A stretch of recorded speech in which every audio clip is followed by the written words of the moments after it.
ભરૂચ જિલ્લાના દહેજમાં ગુજરાતના ઇતિહાસની સૌથી મોટી ડ્રગ્સ નાશની કાર્યવાહી હાથ ધરાઈ છે। નાયબ મુખ્યમંત્રી હર્ષ સંઘવીની હાજરીમાં 23 જિલ્લાના 877 એનડીપીએસ કેસોમાં જપ્ત કરાયેલા અંદાજે 2110.30 કરોડ રૂપિયાના ડ્રગ્સ અને નશીલા પદાર્થોનો BEILના ઇન્સિનરેટર પ્લાન્ટમાં વૈજ્ઞાનિક પદ્ધતિથી નાશ કરવામાં આવ્યો।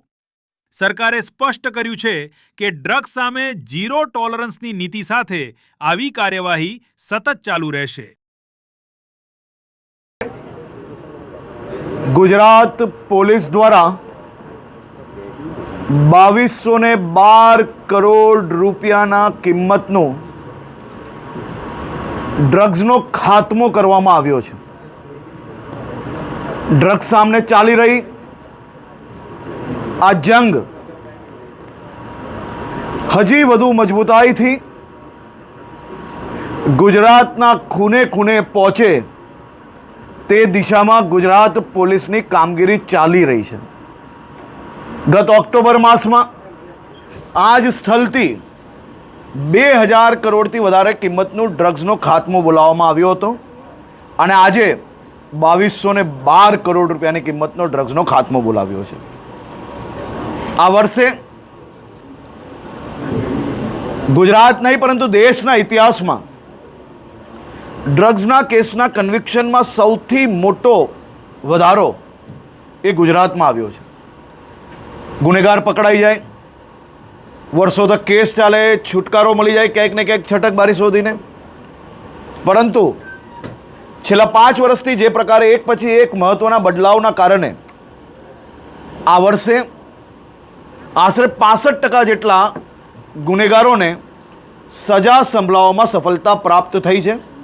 આવનારા દિવસોમાં 100% ગુનેગારોને સજા સંભળાવવામાં સફળતા પ્રાપ્ત થાય તે પ્રકારના કામગીરીમાં અમે આગળ વધી રહ્યા છીએ।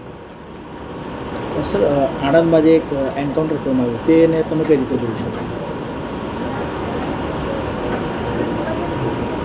એક 4.5 વર્ષની બાળકી, એની હત્યા,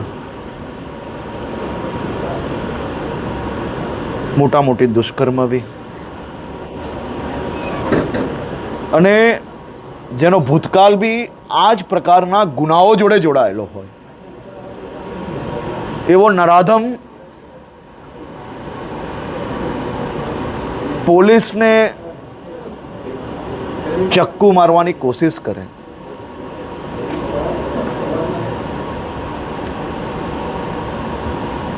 ચક્કુ મારવાની કોશિશ કરવી, અનેક ગુનાઓ કરેલા છે, અને એવા નરાધમ સામે જ્યારે પોલીસે સ્વબચાવમાં ફાયરિંગ કરવું પડે, આવા નરાધમોને સંપૂર્ણપણે કંટ્રોલમાં રાખવા એ જ રાજ્ય પોલીસનું કામ છે। સર, જે પ્રકારે ગુજરાત એટીએસે આતંકવાદીનું એક આખું નેટવર્કનો બહુ મોટો પર્દાફાશ કર્યો છે, છેલ્લી સ્થિતિ પ્રમાણે હાલમાં શું દેખાઈ રહ્યું છે સર આ મામલે? એની ઇન્વેસ્ટિગેશન ચાલુ છે, સમય અંતરે તમને એટીએસ દ્વારા જાણકારી આપવામાં આવશે।